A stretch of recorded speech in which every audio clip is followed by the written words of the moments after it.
Hola a todos y bienvenidos a este video donde estaremos revisando las bases de lo que es la educación en las ciencias de la salud, que muchas veces encontrarán resumida con la sigla EDUCSA.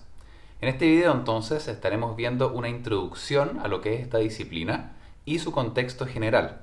Vamos a ver la evolución histórica que ha tenido esta disciplina y también vamos a estar revisando las principales preocupaciones y desafíos que enfrenta la educación en las ciencias de la salud a los días de hoy.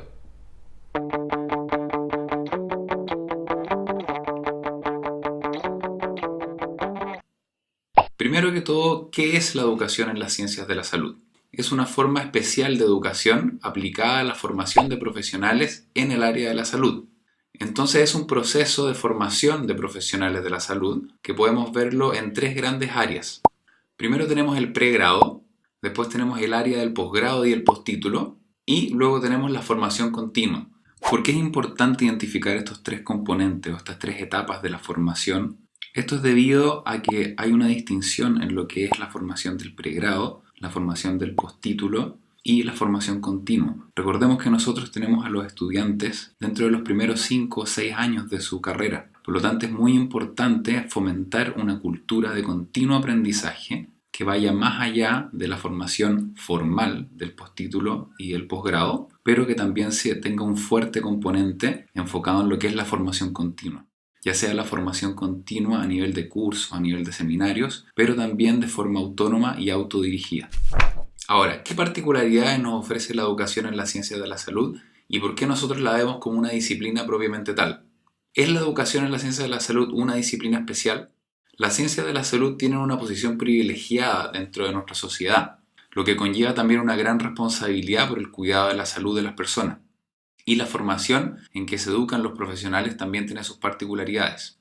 Si bien es cierto que esta disciplina cae dentro de la educación superior, la educación en las ciencias de la salud se alimenta también de otras disciplinas. Por una parte, tenemos que se alimenta de todas las ciencias médicas, de todas nuestras disciplinas, la medicina, la odontología, la enfermería, la nutrición y dietética, la kinesiología, etc.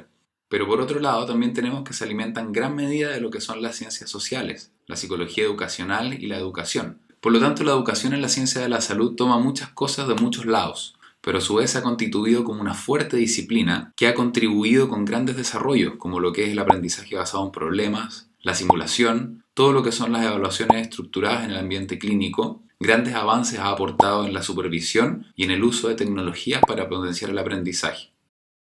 Ahora, ¿qué particularidades encontramos en la educación en la ciencia de la salud?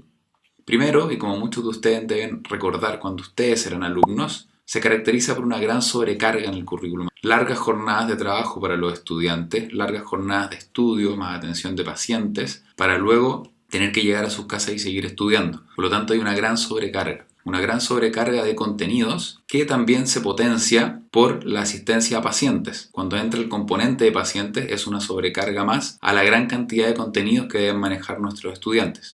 La sobrecarga, más los pacientes, genera una gran responsabilidad para los alumnos. Tienen un sitio privilegiado dentro de la educación, pero a su vez esto conlleva una gran responsabilidad. Y esa gran responsabilidad debe cumplir también altos estándares, impuestos por las mismas asignaturas, pero también por agencias reguladoras que velan por el aseguramiento de la calidad del proceso de aprendizaje y futura prestación y atención a los pacientes.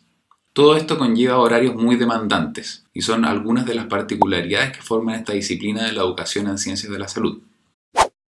Ahora, tomando en cuenta estas particularidades, ¿cuál creen ustedes que es el principal objetivo de la educación en las ciencias de la salud? El propósito de la educación en las ciencias de la salud es precisamente beneficiar a los pacientes, mejorando la atención que tienen y tratamientos. Todo esto a través de la formación integral, eficaz y eficiente de profesionales de la salud. Por lo tanto, el objetivo no es solamente formar a profesionales, sino que es asegurar la calidad de la atención de los pacientes a través de una formación de alta calidad de esos estudiantes que van a ser los futuros profesionales. Sin embargo, esto no siempre ha sido así. Este objetivo no ha sido siempre el mismo. Nos podemos remontar a principios del siglo XX, donde podemos ver que esta imagen es muy común en las salas de clase, donde tenemos un profesor que es el que transmite el conocimiento, se obtiene a través del profesor. El acceso al conocimiento está muy restringido y también hay muy poco conocimiento. Por lo tanto, todo es canalizado a través del profesor. Todo está centralizado y es una enseñanza totalmente enfocada y centrada en el profesor. La imagen que recién veíamos se puede resumir en este esquema, en que tenemos una educación centrada en el profesor. Tenemos al profesor al medio, está rodeado de diferentes factores que van a incidir en este proceso de educación. Tenemos al paciente, tenemos al estudiante, tenemos la evidencia con signos de interrogación, ya que en ese entonces estaba bastante limitada.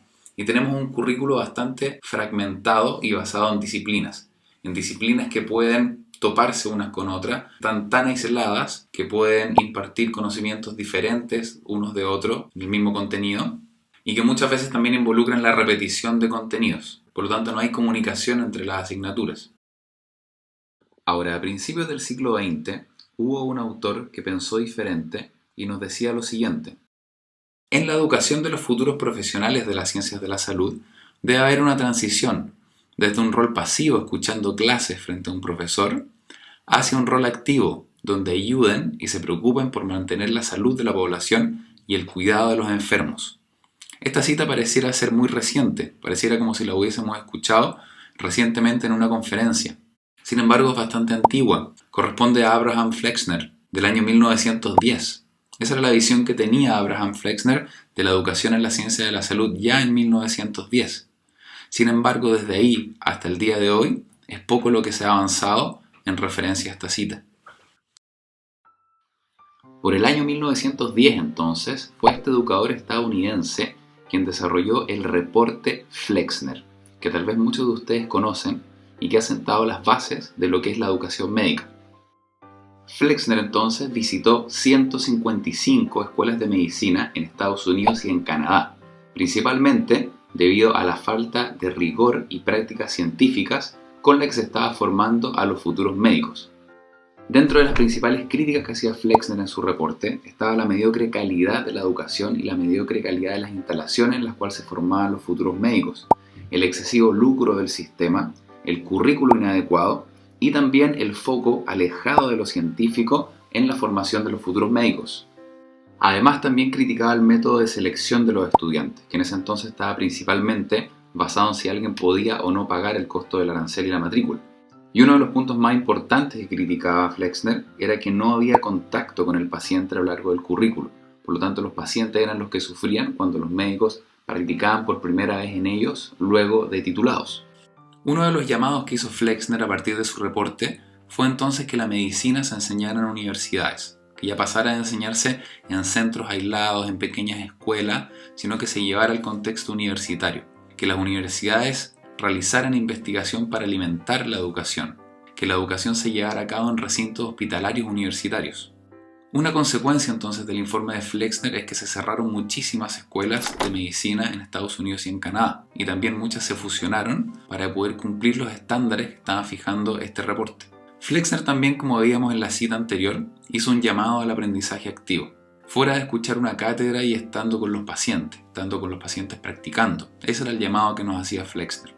Él argumentaba que la única forma en que los estudiantes aprendieran a cuidar y a tratar a sus pacientes era precisamente aprendiendo en un ambiente clínico, cuidando y tratando a los pacientes bajo supervisión, encaminándose hacia la independencia gradual. El currículum entonces, que antes abarcaba en su gran mayoría solo las ciencias básicas y muy fragmentado, ahora ya se dividía más en lo que es ciencias básicas y ciencias clínicas. Y esto también trajo como consecuencia un cambio paulatino del modelo centrado en el profesor hacia un modelo más centrado en el estudiante. Ahora tenemos un nuevo modelo entonces, en que tenemos al estudiante en el centro del proceso de aprendizaje y hay diferentes factores que lo rodean o alimentan cómo se produce este proceso. Tenemos al profesor en una parte, que está en función de lo que aprende el estudiante. Tenemos al paciente, tenemos la evidencia que se hace más fuerte después de este llamado a impulsar la investigación. Tenemos también las instituciones reguladoras y un currículo que va en vías de integración, integrando la parte de ciencias básicas con la parte de ciencias clínicas. ¿Qué es lo que falta en este esquema? Lo que falta entonces en este esquema es poner al paciente en el centro. Aquí podemos ver al profesor interactuando con el paciente para luego instruir y comunicarse con los residentes, con los estudiantes. De esta forma entonces los estudiantes pueden aprender muy bien qué es lo que hacen y cómo piensan los clínicos. Sin embargo, hay una clara falta de comunicación con el paciente. Los estudiantes no están aprendiendo con, desde y sobre los pacientes. Los estudiantes comienzan a sentirse parte de la comunidad médica, en este caso, pero a la larga se hace mucho más difícil que desarrollen un aprendizaje centrado en los pacientes, que se desarrollen como profesionales que ponen los intereses del paciente por delante de cualquier otro y comprometidos a desarrollar un continuo aprendizaje y cuidado por el paciente a lo largo de su carrera. Si se logra esta comunicación directa de los pacientes con los estudiantes, se va a potenciar mucho más el aprendizaje y el cuidado centrado en el paciente. Entonces, ¿para dónde vamos encaminados ahora? A cambiar ese modelo que recién vimos hacia un modelo en que tenemos al paciente en el centro del proceso de formación. Como lo veíamos antes, que era el objetivo de la educación en las ciencias de la salud. Tenemos al paciente al centro, también tenemos al estudiante al centro, pero el objetivo es llegar al paciente a través de la buena formación de estudiantes. Y tenemos factores que rodean el proceso de aprendizaje, como el profesor, la evidencia científica que alimenta la formación, las instituciones reguladoras, un currículo integrado ya, y también a la comunidad. Ya no es solo pacientes aislados, sino que es la comunidad que también participa en la formación de los estudiantes, yendo a distintos campos clínicos, conociendo distintas realidades. Y este proceso de formación entonces, a través de la formación de calidad de los estudiantes, asegura una buena atención a los pacientes. Ahora, ¿cuáles son los desafíos y preocupaciones que enfrenta la educación en las ciencias de la salud?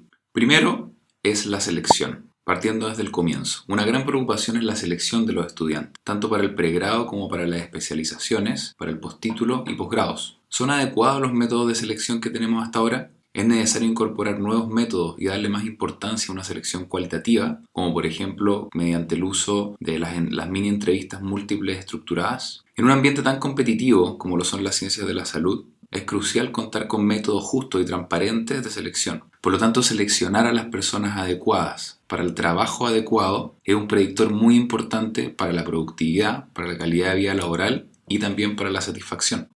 El siguiente desafío también es entender cómo aprenden y cómo se les debe enseñar a los alumnos. ¿Qué se les debe enseñar y cuándo se les debe enseñar?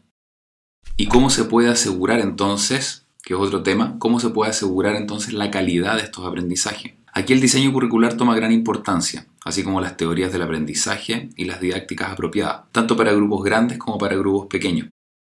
Ahora entonces, recordando lo que mencionábamos antes sobre Flexner, él y su maestro Osler eran de la idea de que un futuro profesional de la salud debía aprender junto al paciente en el ambiente práctico y no encerrado en una sala de clase. A los días de hoy, cuando los procedimientos son cada vez más cortos y cada vez cuesta más que los estudiantes tengan acceso prolongado a pacientes, que trabajen con ellos y tomen responsabilidades, es un gran desafío el cómo podemos asegurar que tengan una práctica clínica adecuada para trabajar de forma independiente. En esto tiene gran relevancia el rol del tutor o el supervisor. Muy de la mano con este desafío también está el de velar por la seguridad de los pacientes, cuando los estudiantes están aún en su práctica, sobre todo en el pregrado y también en parte en el postítulo. Hoy en día es prácticamente inaceptable que un estudiante practique por primera vez algún procedimiento en un paciente directamente. La medicina y las ciencias de la salud contemporáneas son cada vez más rápidas, pero también cada vez más peligrosas. La medicina solía ser simple, inefectiva y relativamente segura. A los días de hoy, la medicina es compleja, muy efectiva y potencialmente muy peligrosa. Una respuesta a este desafío es el desarrollo de tecnologías de simulación, desde bajos a altos niveles de fidelidad, dependiendo de los resultados que se quieran lograr, donde un estudiante puede practicar y hasta automatizar ciertos procedimientos antes de realizarlos con un paciente real. Entonces, todos estos desafíos que hemos conversado hasta ahora hacen necesaria la profesionalización de la docencia. A partir de todos estos puntos que hemos visto, y también desde las agencias reguladoras, tanto nacionales como internacionales, están dando énfasis a la calidad de la docencia y a la certificación de quienes la imparten. Por ejemplo, el nuevo criterio 10 de la CNA para la acreditación del pregrado habla directamente de la profesionalización de la docencia y de la importancia de fomentar la investigación en la educación. Por lo tanto, ya no es aceptable que los métodos impartidos para enseñar y aprender carezcan de evidencia y de validez. Por lo tanto, la educación en las ciencias de la salud debe ser tomada con seriedad como una disciplina propiamente tal. Esto debido a su complejidad y no ser considerada como un hermano pobre de las ciencias médicas, sino que es una disciplina compleja, arraigada en las ciencias sociales y también con componentes de las ciencias médicas.